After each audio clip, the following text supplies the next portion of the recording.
తను తన తాళి బొట్టు, ఆమె తన ఆయువు పట్టు, ఏకమైంది దాంపత్యము 7 అడుగులు వేస్తూ.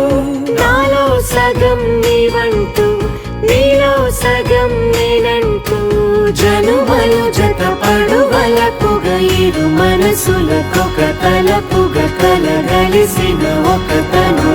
శతమానం భవతి